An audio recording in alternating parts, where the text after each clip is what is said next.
şu an Kürt sorunu sadece belli bir ülkede değil. Aslında hem 4 ülkeyi kapsayan, Orta Doğu'yu kapsayan, hatta tüm dünyayı kapsayan bir sorun haline geldi. Ve çözümü de artık gerçekten dünyanın artık çözmesi gereken bir noktada duruyor. Birbirini çünkü etkileyen, tetikleyen. Bugün Suriye'de de aynı saldırılar var. Yine aynı zamanda direniş var. İran Kürtlerine karşı da hem saldırı hem direniş var. O nedenle bu Kürt sorunun çözümü bağlamında bir bütünen nasıl bir politika izlenmeli? Çünkü belli ki dış güçler veya işte Kürtleri yok sayan devletler yine Orta Doğu'nun yeni dizaynında da Kürtleri yok sayıp ve görmezden gelmek istiyorlar. Ama mevcut Orta Doğu'da ve mevcut bu direnişleri de gördüğümüzde Kürtler tam olarak nasıl yer alacaklar bu yeni yüzyılda? Yeni yüzyıla da vurgu yaptınız. Evet. Çünkü geçen yüzyıl bir yok sayma politikasıyla geçirildi. Şimdi yeni yüzyılda Kürtler Orta Doğu'da nasıl yer alacaklar?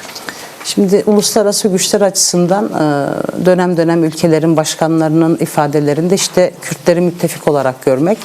Ama özellikle Halep'te yaşanan süreçte orada yaşanan katliamı görmezden gelmenin bir kere iyi anlaşılması gerekiyor. Onu söylemek lazım.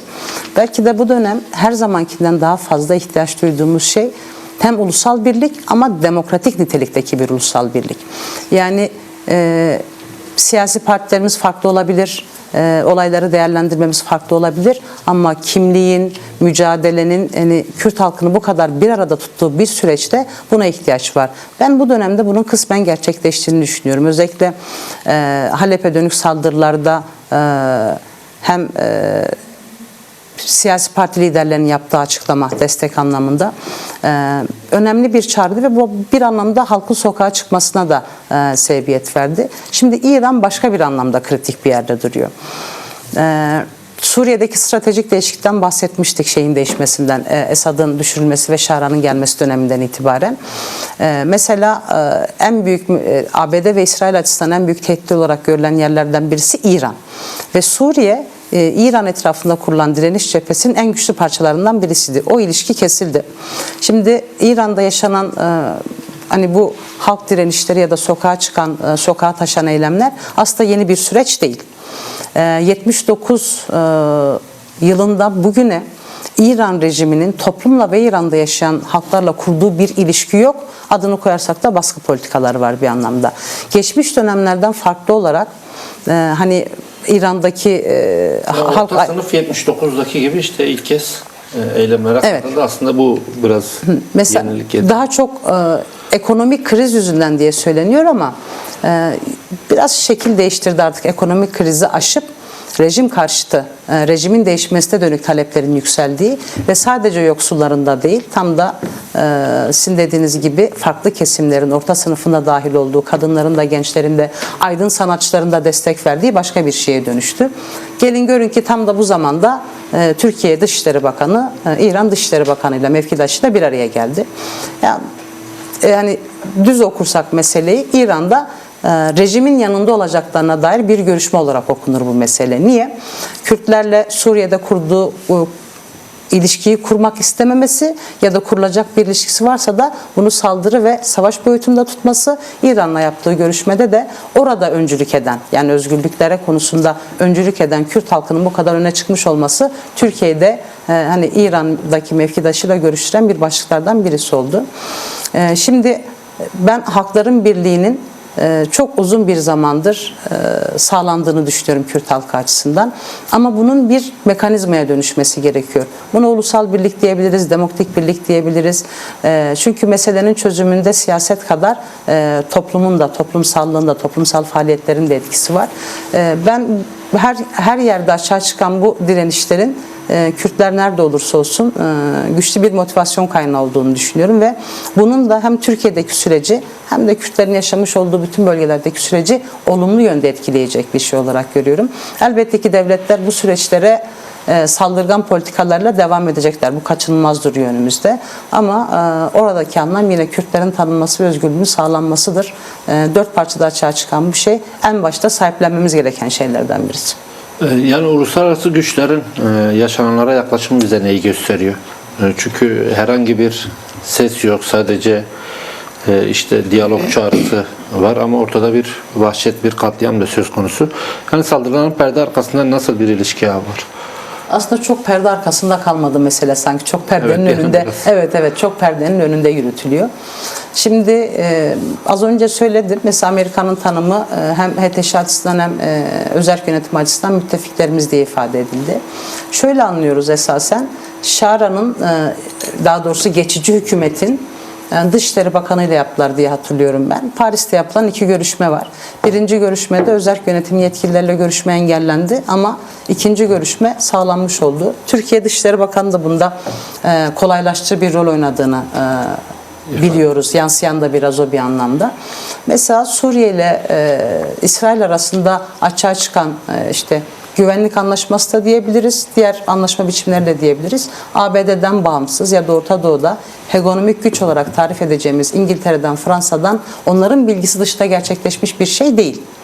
Dolayısıyla bunların hepsi esasen çok açıktan yapılan şeyler. Hani gizlisi saklısı yok bir anlamda. Birleşmiş Milletler'in, Avrupa Birliği'nin, Avrupa'nın tüm bu süreçler yaşanırken sessizliği ise hani yeni tanıklık ettiğimiz bir şey değil esasen. 2013-15 ondan önceki katliamlar bir şekliyle zımmi bir anlaşma demek yeterli olur mu buna bilmiyorum ama Suriye üzerinden belli ki Orta Doğu'nun dizaynında yeniden bir hat çizilmiş ve o hattın gerekleri yerine getiriliyor. Şimdi mesele bu hattın içerisinde özerk yönetimin ne kadar var olabildiği, onu da aşan Kürt halkının ve Kürtlerin taşımış olduğu mücadelenin ne kadar yer alabildiği meselesi. Ben bunu sadece devletlerin yaklaşımını açıklamanın da yetersiz kalacağını düşünenlerdenim esasen. Hani İran'da Kürtleri görmeden bir politik hat çizmek zayıf kalır, sorunludur, eksiktir. Türkiye'de Kürtleri görmezden gelerek bir siyaset yapmak sorunludur, yetersizdir, eksik kalır. Buradan baktığımızda belki bu süreçte görülmedi ama bundan sonra atılacak her adımda hani Kürtlerle kurulacak bir ilişkinin bir özgürlük ilişkisi olması kaçınılmaz olarak önlerinde duruyor ama herkes seyretti. O konuda hemfikiriz. Dünya siyasetinin ya da küresel siyasetin kendisini inşa ettiği 2 başlık var. Birincisi güvenlik. Herkes kendi güvenliğini alıyor, bütün ülkeler ve güvenlik söz konusu olduğunda kimse yanındakini müttefikli görmüyor, göremiyor, görmek de istemiyor. Diğeri ise enerji politikaları. Yani belki Venezuela'da belirgin olarak gözüktü ama Orta Doğu bir enerji cenneti. Bütün ülkelerin bu kadar söz kurması, bütün ülkelerin savaş meselesinde bu kadar gözü kara olmasının altında yatan şeylerden birisi de oradaki herhangi bir coğrafya üzerindeki tahakkümlerinin ya da yaptığı anlaşmaların onlara sağladığı avantajlarının onların bekasını ve iktidarını koruyacak bir şey olması meselesidir. Evet, herkes kendi koltuğu ve iktidarından bakıyor. Kürtler ise 4 parçada toplumun özgürlüğünden ve değişmesi gereken bir sistemden bahsediyor. Dolayısıyla yürütülen çatışma biraz sistemsel bir çatışma. Tek başına ülkelerle anlatılabilecek bir şey değil yani. Yani siz az önce de ifade ettiniz, yani bütün bu saldırılara karşı belki Kürt Ulusal Birliği'nin çok önemli bir cevap olabileceğini ifade ettiniz. Evet, saldırılardan sonra Kürtler her yerde, 4 parça Kürdistan'da değil, dünyanın her yerinde yaşayan Kürtler sokaklara çıktılar, tepki gösterdiler. Ama bu anlamda Kürt Ulusal Birliği'ne dair Sayın Abdullah Öcalan'ın çok önemli vurguları vardı. Bir an önce hani bu kongrenin toplanması, birliğin sağlanması, bütün bu saldırılara karşı ancak bununla cevap verilebilmesi, yani örgütlülüğe dikkat çekiyordu ama parçalı bir duruşu da görüyoruz yani. Bu noktada Kürtler gerçekten saldırılara karşı sadece sokaklara çıkıp tepki mi gösterecek yoksa ulusal birliğini sağlayarak mı cevap verecek? Hem yaşadıkları ülkenin devletlerine karşı hem de uluslararası güçlere karşı. Çünkü bu saldırılara karşı artık Kürt Ulusal Birliği'nin gerçekten kaçınılmaz olduğu da bir kez daha açığa çıktı. Buna dair neler söylemek istersiniz?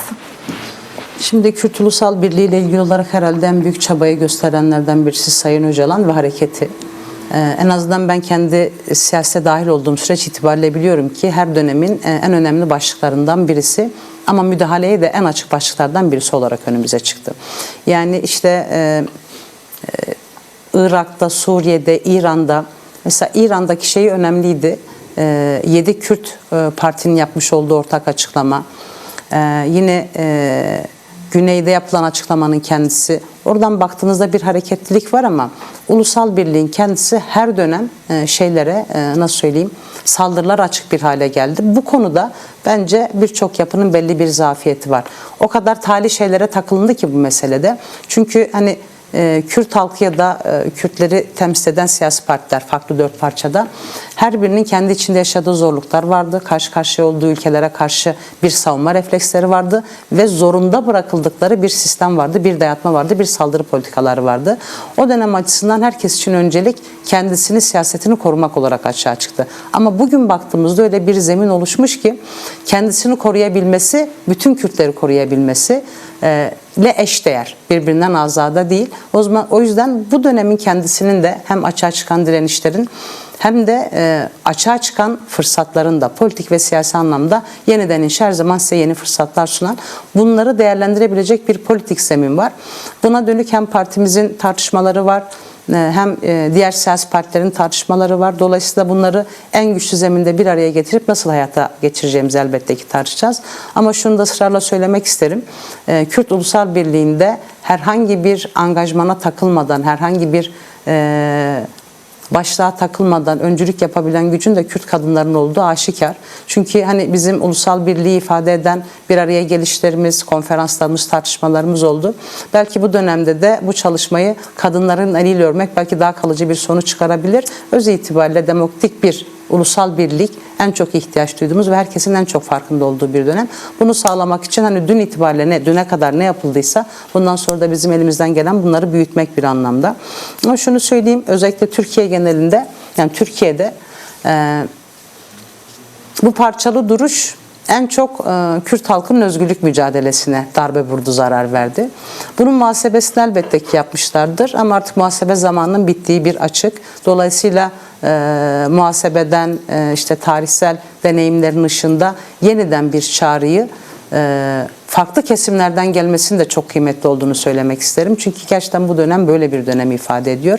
Yani birimizin Kürt halkının herhangi bir temsilcisinin ya da işte toplumsal kesimin yaşamış olduğu şiddeti nasıl biz işte bugün burada Rojava için sokağa çıktıysak, İran için sokağa çıktıysak, Rojava için sokağa çıkıldıysa diğer alanlarda da buna dair kıpırdamaların, sahiplenmelerin olduğu çok açık görülüyor.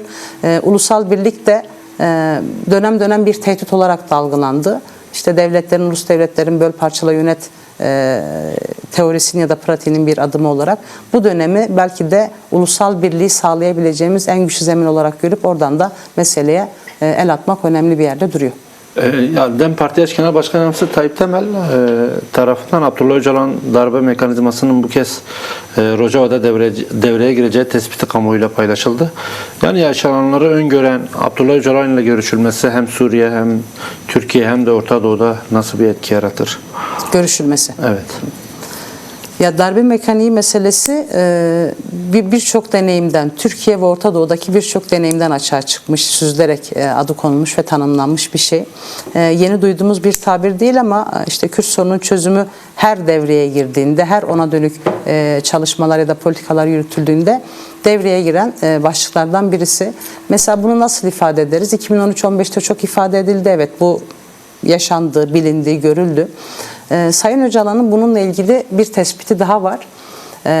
Norm devlet ve norm dışı devlet diye ifade ediyor. En başından beri biliyoruz. Türkiye'de Kürt sorunun çözümünün yaşatacağı demokratik değişim ve dönüşümden haz etmeyen, bunu kabul etmeyen, bunu istemeyen, hatta bunu getirip Cumhuriyete ihanet olarak tanımlayan kesimler var. Bu askeri bürokrattan tutun da siyasi bürokrata kadar. Bu Türkiye'ye özgü bir şey değil esasen. Hani ülkeler belli bir aşamaya geldikten sonra bir koruma refleksi olarak da darbelere başvuruyor. Türkiye'de esasen çok darbeleri görmüş ülkelerden birisi. Darbe mekaniğini tek bir şekilde ifade etmek mümkün değil ama Kürt sorunun çözümünü istemeyen kesimler çok vardı ki bunu da şuradan biliyoruz. Yani Sayın Öcalan ifade ediyor, 93'ten beri muhatap arıyorum sözü ve bu muhatap arayışından vazgeçmeme meselesi en çok görülmesi gereken şeylerden birisi. Şimdi Türkiye bir şey daha yapıyor. 99 yılında Sayın Öcalan İmralı cezaevine getirildiğinden beri İmralı cezaevinde hangi politika uygulanmışsa Kürtlere de o politika uygulandı. Yani Kürt sorunun çözümüne dair yaklaşımını İmralı cezaevini sembolize ederek anlatmaya çalıştım.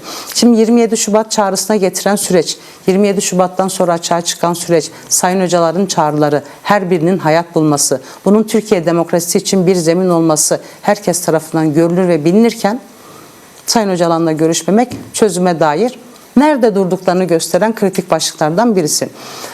Şimdi hem Sayın Öcalan'ın özgürlüğü, işte özgür çalışır koşullarda olması, bu kadar kritik bir meselede söz ve pratiğin sahibi olması bu sürecin sağlıklı ve hakkaniyetli ilerlemesi açısından çok özel bir yerde duruyor. Bunun için hani devlet adım atmasa bile birçok şey söylenebilir. Ahim kararları, Avrupa Konseyi kararları hepsinin altta imzası olan bir ülkeden bahsediyoruz ama onların ötesinde bütün zulüm politikalarına rağmen Sayın Öcalan'ın ve paradigmasının etrafını boşaltmayan, ısrarla ona sahip çıkan güçlü bir halk iradesi var. Bu halk iradesi hem demokrasiyi hem özgürlüğü hem eşitliği hem de demokratik bir ülkeyi neredeyse 4 parçada tahayyül ediyor ve mücadelesini veriyor. Buradan baktığımızda halen daha cezaevi koşullarında tutulması hem süreç açısından hem de ülkenin geleceği açısından kabul edilebilir bir durum değil. Ben sormak istiyorum. Yani ne zaman bir saldırı ya da bu darbe mekaniği devreye girse ilk olarak tecrit İmralı'da daha da derinleştiriliyor. Örneğin DEM Parti eş genel başkanı grup toplantısında da açıkladı. 40 gündür Sayın Abdullah Öcalan'da bir görüşme yapılmadı. Dolayısıyla ne zaman bir saldırı olsa Kürtlere karşı Sayın Abdullah Öcalan'la görüşmeler bir anda kesilebiliyor ya da sekteye uğrayabiliyor. Buna dair neler söylemek istersiniz? Neden bunu yapıyorlar? Evet, şimdi Sayın Öcalan'ın koşullarıyla devletin koşulları o kadar birbirine zıt ve uç yerlerde ki orada çok ciddi tartışmaların yürüdüğü kesin. Yani en azından heyetin kamuoyuna sunmuş olduğu açıklamalardan da biliyoruz. Kılı kırk yararak Türkiye'de bu sorunun çözümüne dair bir çaba içerisinde olmak bu zor koşullarda çok kıymetli, çok değerli. Ama bir yandan da Türkiye şeyi biliyor. Hem 4 parça Kürdistan'da özgürlük mücadelesi yürüten Kürt halkı üzerinde Sayın Öcalan'ın etkisini, hem de bu sorunun çözümünde kuracağı sözün hem teorik anlamda hem de pratik anlamda ne kadar yol açıcı ve yol gösterici, ne kadar rehberlik edeceğine çok ciddi tanıklık eden bir devletle karşı karşıyayız. Dolayısıyla Suriye'de ya da Rojava'da bunlar yaşanırken Sayın Öcalan'la görüşmemekle Halep'i bombalamak aynı mesele esasen. Devlet tam da oradan yakaladı. Hem bombalanır, orada bulunan çetelere destek verilir ama aynı zamanda da bu özgürlük iradesini, barış iradesini mücadelesinden vazgeçmeyen Sayın Öcalan'a da tecrit uygulanır. Bu hani böyle açıktan aleni verilmiş bir mesaj olarak duruyor. Ama biz en azından yürüttüğümüz mücadele ve zaman zarfında yaptığımız okumalardan takip etme halimizden baktığımızda ben yine bu sürecin bir krize dönüşerek bitirilmesine engel olacak tek gücün Sayın Öcalan olduğunu biliyorum bir anlamda. Dolayısıyla devlet o krizi çözmesine dönük sözünün ya da aklının devreye girmesini istemedi. En kolayını seçmiş oldu. Daha doğrusu tercih ettiği yolu hayata geçirecek bir fırsat olarak gördü kendisiyle görüşmenin yapılmasını. Bundan öte çok bir anlam ifade etmiyor. Ama tahmin ediyorum ki bir görüşme gerçekleştiğinde bu açmaza dair de önemli fikirlerini ve yol açı fikirlerini sunacağından da şüphemiz yok. Yani İmralı heyeti üyesi işte Pervin Buldan yine yaptığı açıklamada demişti. Kürt halkı önderi Abdullah Öcalan için Rojava kırmızı çizgi ifadesinde olmuş. Peki Rojava Kürt halkı için nasıl bir önemde? Buradaki kazanımların korunması Kürtler açısından neyi ifade ediyor? Bu kadar bölgesel ve uluslararası güçlerin olduğu bir yerde yıllara varan ağır politikalar karşısında kendisini toplumsal olarak herhangi bir yere dayanmadan açığa çıkaran, sistemini kuran bir yapı hem 4 parça Kürdistan için hem Orta Doğu'nun bütünü için ve onu da aşan sınırlarda dünya için bir modele tekabül ediyor. Rojava, Kürt halkının bir bütün olarak özerk yönetimini elde ettiği, oranın siyasetinde özne olduğunu kabul ettirdiği, diplomatik faaliyetlerini geliştirdiği ve bunun da bir model olarak herkese rehberlik ettiği bir sürece tekabül ediyor. Rojava sadece bir coğrafya değil. oradaki insanların binbir emeğiyle, binbir bedelle açığa çıkmış olan bir irade ve bir sistem. Dolayısıyla hem işte burası için hem dört parça Kürdistan için Rojava'yı savunmak yani kırmızı çizgidir. Evet, ama Rojava'yı savunmak insanlığı savunmaktır. Sözünü bugün sadece Kürtler kurmuyor. Çünkü Rojava'da hani bugün herkesin işte mücadele alanlarının daha doğrusu kapitalizme karşı mücadele yürütürken ona alternatif açığa çıkan en önemli sistemlerden birisi. Kapitalizmin bütün zorlamalarıyla sızmaya çalıştı ama diğer alanlarda olduğu gibi hayat bulmadığı yerlerden birisi. Kadın özgürlüğünün hayat bulduğu yerlerden birisi. Farklı kimliklerin karar alma süreçlerinde yer aldığı yerlerden birisi. Dolayısıyla Rojava belki de hem ülkeler açısından hem de siyaset açısından çok ciddi bir çözüm modeli olarak sunduğu için sahiplenmek ve böyle ifade etmek bence yerinde. Zaten saldırıya açık hale gelmesinin başlıca sebeplerinden birisinin de bu olduğunu söylemek gerekiyor. Orada hani sadece SDG üzerinden Türkiye bir bilgi bombardımanı yapıyor kamuoyuna ama orada bir halk birliği, ciddi bir halk ittifakı ve çok güçlü bir model var. Bu noktada Kürt halkı ve yani Rojava ile dayanışmanın nasıl bir önemi var? Kürt halkı bunlara karşı, bu saldırılara karşı neler yapmalı? Valla sadece bu saldırılarla ilgili değil, Türkiye'de ve dört parçada yaşayan Kürtler aslında yaşadıkları coğrafyada böyle belki de bugün burada tarif etmeye zamanımızın yetmeyeceği saldırılarla karşı karşıya kaldılar. Halen de karşı karşıyalar. Bu değişmiş değil. Ben Türkiye'de yani ulus devlet paradigmasının değişmeye bu kadar ihtiyaç duyduğu bir zaman diliminde önceliğin Kürtlere saldırmak, Kürtlerin demokratik eylemlerine saldırmak olmasından vazgeçilmesi gerektiğini ifade ediyorum. Kürt halkı birçok yerde Rojava'yı savundu. Avrupa'da, diasporada olan Kürtler Rojava'yı savundu. Yani ben temel bir slogan olarak işte Ahmet ayakta, Van ayakta, Rojava'nın yanında sadece bir slogandan ibaret değil esasen. Bir mücadelenin sahiplenmesi, bir geleceğin sahiplenmesi olarak görmek gerekiyor. Kürtler bulunduğu her zeminde hem Rojava'yı savunmayı hem de özgürlük mücadelesinden geri adım atmayan bir pozisyonda olması gerekiyor ki ben bunun hani her gün neredeyse sokağa çıkan ve eylemler gerçekleştirenler şahsında hayat bulduğunu düşünenlerdenim. Ve bu yani oradaki savaş devam ettiği müddetçe Kürt halkı Rojava ile dayanışmasını büyütecek etkinlik ve eylemliklerle devam edecektir sürece. Çünkü öyle bir zaman dilimi ki yeni bir şeyi inşa edebilmenin böylesine fırsat ve zemin sunan başka bir zaman dilimi yakabileceğimizi düşünmüyoruz. Tek sıkıntımız bu politik zeminin herkes tarafından etkili kullanılamamış olmasıdır.